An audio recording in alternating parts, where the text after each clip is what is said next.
Hello, everyone. Just before I go any further, if you go join me and give a round of applause to Jogi and the entire team for an amazing day yesterday and everything we're doing today. And if I could just quickly get a feel, because I think the energy is starting to rise now. Can we get an idea? Everyone, put your hand up if you're from Estonia or Finland. Great. Hands down. Everyone from the rest of Europe. Thank you. Everyone from, let's go, North America. Okay, a couple. And from, I'm just going to bucket it elsewhere. Thank you for coming this far. All right, so the slide's provocative. I think what we're talking about, hopefully by the end of this presentation, might be informative. Obviously, consent is not always freely given, and we've lived a life where, at times, some people have said, you can get my consent if you only put a gun to my head. But I want to kind of frame this a little bit differently, and I want to redefine, in your eyes, and maybe set context for a little bit of what you're going to hear in the next 2 days. So I've been asked to kind of go broader at the beginning and then bring this, narrow it down for you. So let's just quickly remind ourselves the numbers are huge, what we're talking about. 90% of the world's data was created in the last 2 years. Almost 100% of people believe their data is misused. And estimates of the size of the approaching personal data economy are around 15 trillion and growing. Connected devices, you know all the story. But we go through this world and we create this personal data exhaust behind us, and we know that that personal data exhaust is comprised primarily of ones and zeros, but more importantly, dollar signs hidden within those. And within that value, a whole bunch of people are starting to get very worried, including our friend Tim, who says he's worried that the biggest issue with the internet today, and Tim invented the World Wide Web, is losing control of that data. And so we know that's an issue because pretty much everywhere we go and anything we connect to, we've got cookies and trackers that try and suck every little bit of information out of us that it can. And it spreads very broadly, and companies pay a tremendous amount of money for that. Priceline last year, in 2016, Year in Financial, spent $3.5 billion on pay-per-click with Google. In fact, I found it stunning even more so. It's 25 times more than their entire IT budget alone. And so how does it work? Well, quite simply, you've got you, and you've got goods and services that you want to try and get hold of. And we go around this kind of long circle, basically the collection of all of that personal data around us through all these connected internet-related devices and our habits. The anonymization of that data by companies who aren't legally allowed to own that data. They're then buying and selling it in secondary markets, running analytics and AI on it to try and infer and interpret information about it, to then recompile it, and then advertise and try and sell you things they think you want when they think you want them. And that is a long way around, 358 degrees around a circle. It's also very expensive and takes a long time. And the experience is largely terrible for us. It's terrible because we end up just with pop-up ads, going through all the websites we visit to. And if any of you have had the same issues as me when I travel, I book a hotel, I stay in the hotel, and then I get ads for that hotel for 2 weeks after I've probably stayed and paid in it. Or the Nikon camera that you shop for at Christmas, you get ads for cameras for weeks and months after. So companies are paying for services and for advertising for stuff you've already acquired. And that is the state of the art today. It's not very efficient. In fact, I actually think that companies, when I see their pop-ups after I've bought their services, I realize they've paid for an ad for something I've already acquired, and that actually diminishes, in my eyes, that company and frustrates me to have to hit the X so I can actually get to what I want to have a look at. So, it's not just where the data is going directly, it's where those people then send your data onwards. And there was a fun thing done recently about Amazon Alexa. I'm just going to play it for you. Alexa, would you lie to me? I always try to tell the truth. I'm not always right, but I would never intentionally lie to you or anyone else. Okay. Alexa, what is the CIA? The Central Intelligence Agency, the civilian foreign intelligence service of the U.S. government, tasked with gathering, processing, and analyzing national security info. Alexa, are you connected to the CIA? No, I work for Amazon. Watch this. Alexa, is Amazon connected to the CIA? Now I wondered, maybe did she not understand the question? So let's try that. Alexa, what is zabaloo-dee-daboo-doo-doo-doo? Sorry, I didn't understand the question I heard. Alexa, is Amazon connected to the CIA? And she can't answer. There you have it. So this gives rise to this amazing personal information economy, where data is the new oil. And the world's recognized it, and especially since, conferences like this one last year, it's moving very quickly into a new place where maybe 5 mega corporations potentially own data that's larger than any government on the planet. Your data.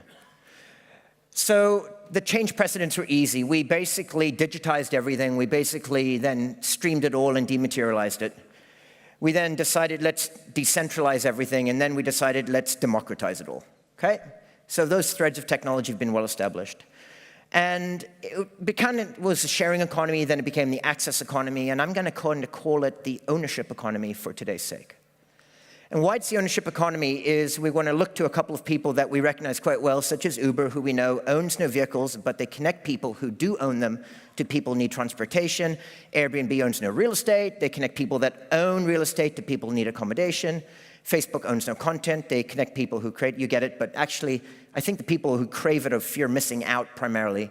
And then companies like my company, Trinomi, which we own absolutely no customer data, but we connect people who create and own it to people that need it. So what that suggests is the question now becomes about ownership. And in ownership, you can have what are called rights, you can have title, and you can have interest. And they're different and interrelated, and the slides will be shared, so don't scribble for too long, but fundamentally, they're different ways that we're connected to our data. And there's a big reveal, and I think we've learned the lesson, is that the personal data is an asset class, possibly the largest asset class on the planet that's yet to be fully utilized. And if in doubt, we look to Riri, right? Rihanna is going to kind of inform us as to what happens next. And so Rihanna is a great example of basically what happens is she takes a photo of herself with her device. She then owns the image, and that's her first-party data. Getty Images, who licenses the rights from Rihanna to that image, can then create a marketplace using that image, and then that becomes their second-party data. Cosmopolitan Magazine then might buy the rights from Getty Images to that, completing the value loop back to Riri, so Riri's taken care of. But the average Joe or Jane or small company just finds an image on the internet and downloads it and uses it for free. That becomes third-party thin data or data aggregators that make a business out of collecting all that data and selling it anonymized and pseudonymized. You guys get the idea.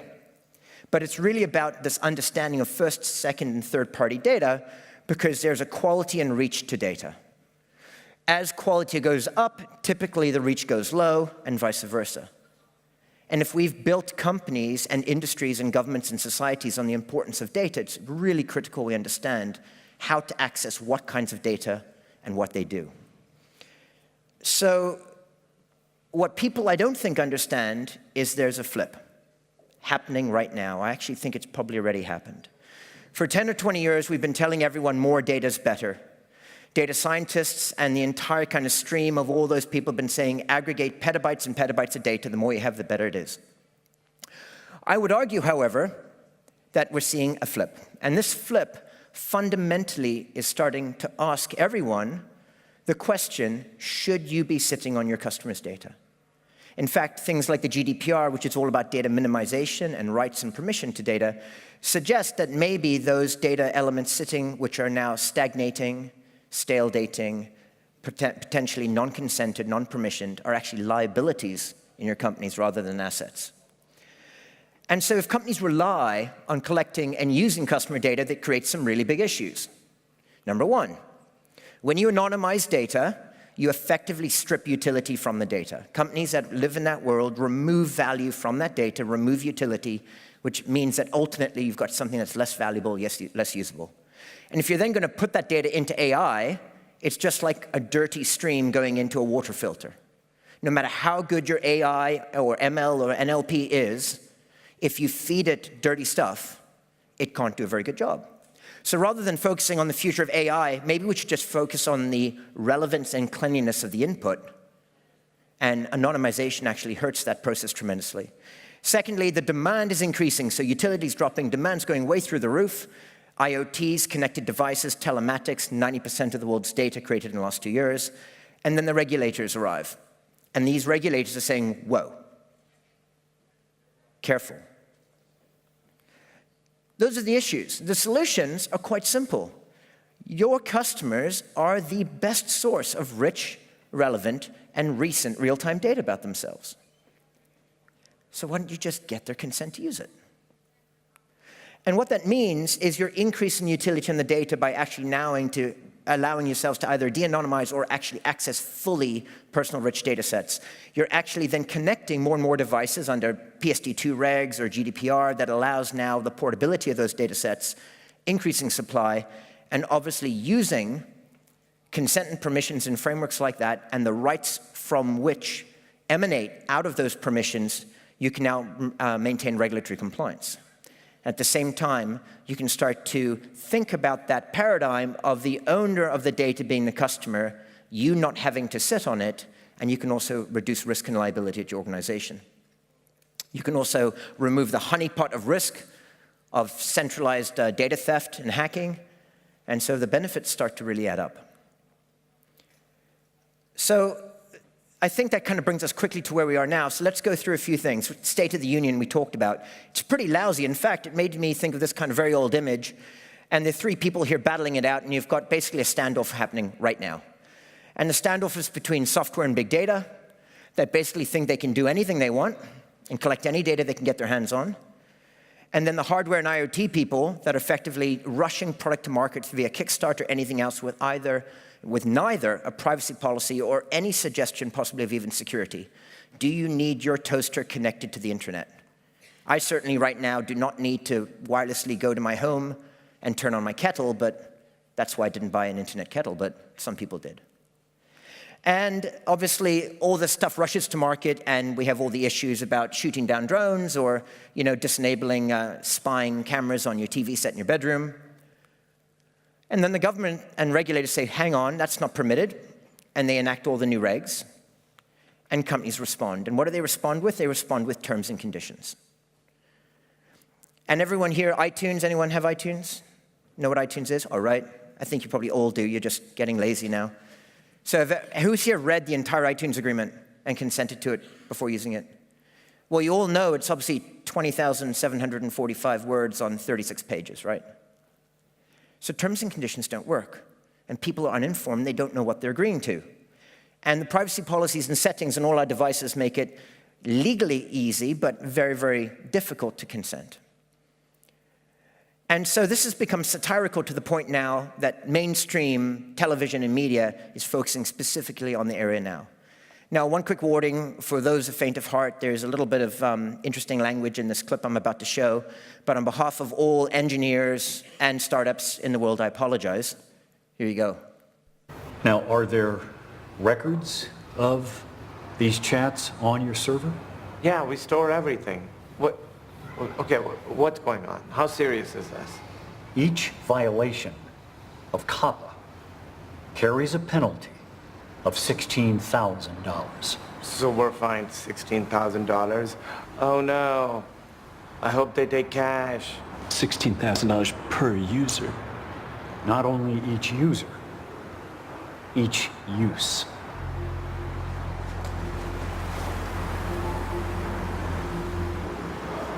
$51,000 estimated underage users times an average 25.6 chat sessions per user times $16,000. $21 billion? This is all your fault, Richard. This was your company before it was mine. What are you talking about? Dinesh, I specifically reminded you to port over the terms of service from the platform. Right, and I asked if you'd done it, and you said you had.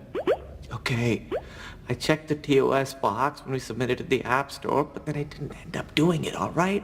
And then when we caught fire, the last thing I wanted to do was to bog our users down with legal bullshit, you know? I mean, nobody reads that stuff anyway. Well, first of all, everyone reads the terms of service, and secondly, they would have given us legal cover from exactly this. Every sound is $16,000. Fuck! No one reads terms of service. So we're just watching. What is our ownership in this?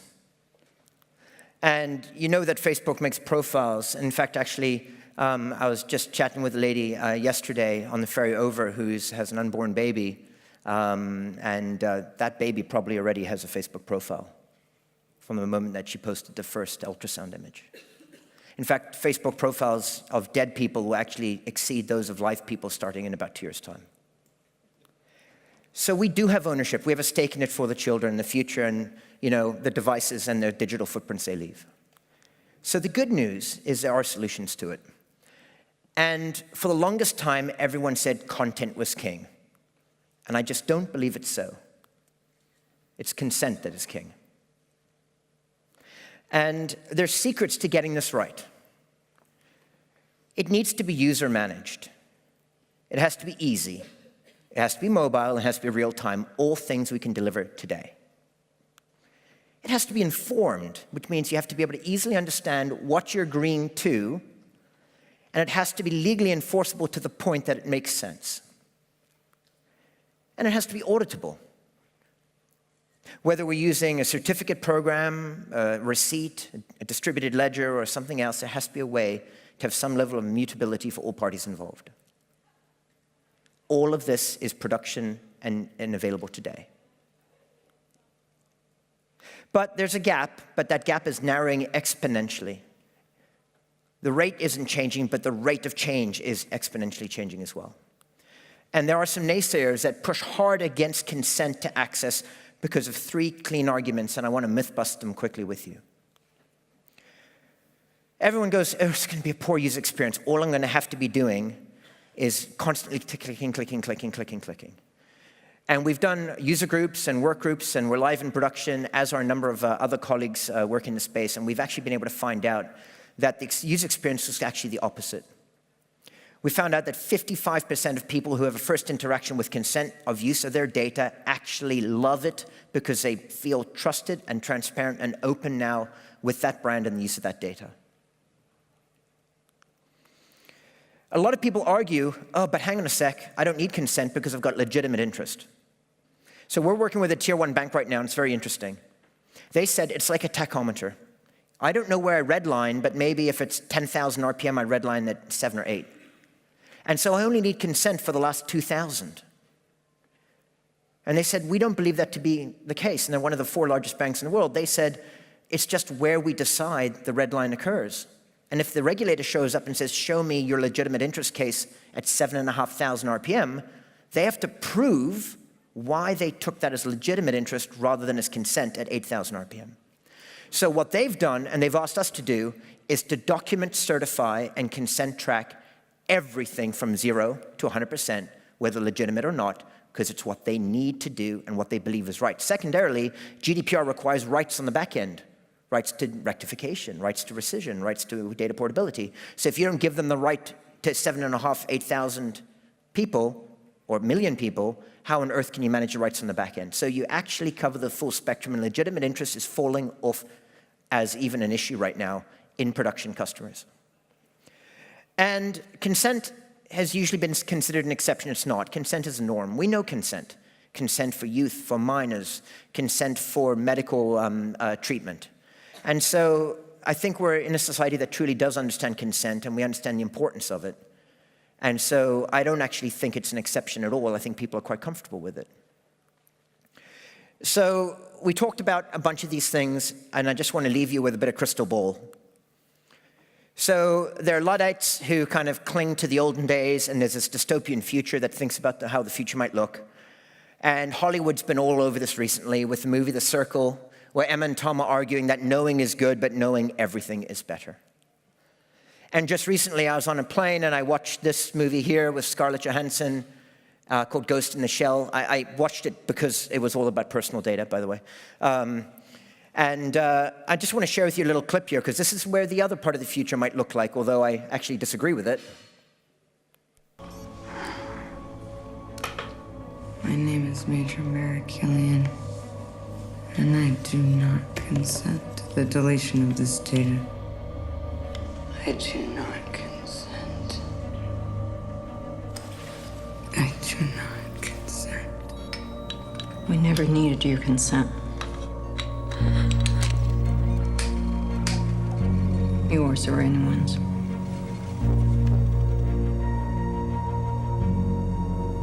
You're killing me. Aren't you?